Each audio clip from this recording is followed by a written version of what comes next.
అంతా కొత్త వారితో తమిళ్లో రూపొందించిన ఓ చిత్రాన్ని పవర్ఫుల్ మూవీస్ బ్యానర్ పై ప్రేమసాగరం పేరుతో జిక్కుల ఎం నాగేశ్వరరావు తెలుగులో అందిస్తున్నారు. ఈ మూవీ ఆడియో రిలీజ్ కార్యక్రమం హైదరాబాద్ లో సినీ ప్రముఖుల మధ్య గ్రాండ్ గా జరిగింది.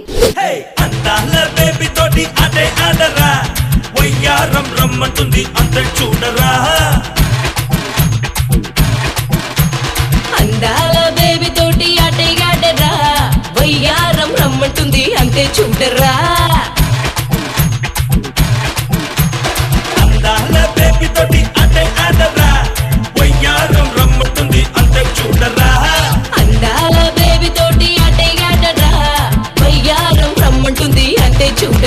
చాలా మంది ఈ రోజు ప్రేమికుల తల్లిదండ్రుల స్టేటస్ గురించి ఫీల్ అవుతూ ఉంటారు.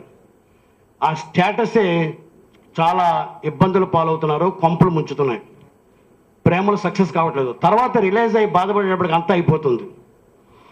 ఆ స్టేటస్ గురించి హీరోయిన్ తన తండ్రిని రిలైజ్ చేయడానికి ఏం చెప్తుందంటే, నాన్న కృష్ణుడు, అల్లా, యేసుప్రభు ఏం స్టేటస్ చూసుకున్నారు నాన్న, ఈ లోకాన్ని స్పందింపజేశారు, ఈ లోకమే వాళ్ళకి దాసం అయిపోయింది.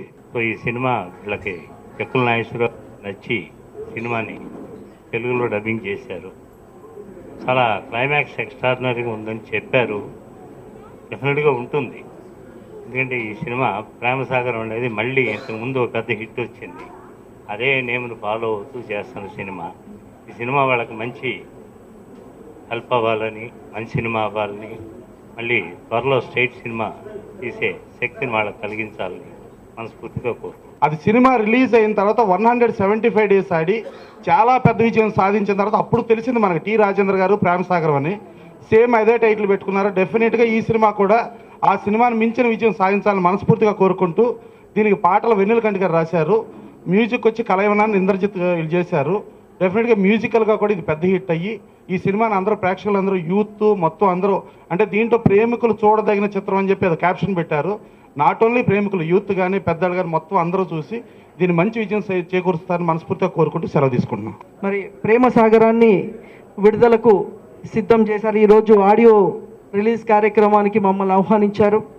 మరి ఈ ప్రేమసాగరం ఆడియో మంచి విజయవంతం అవ్వాలని, సినిమా కూడా మంచి విజయవంతం అవ్వాలని వారిని అభినందిస్తూ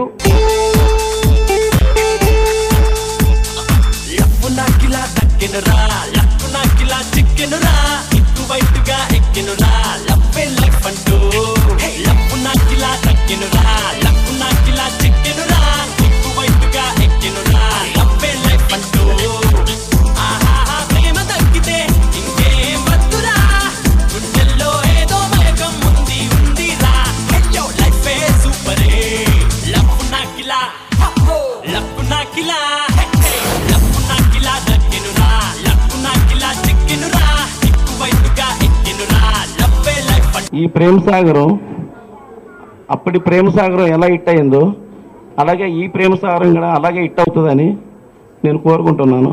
మంచి సినిమా తీసుకొచ్చాడు.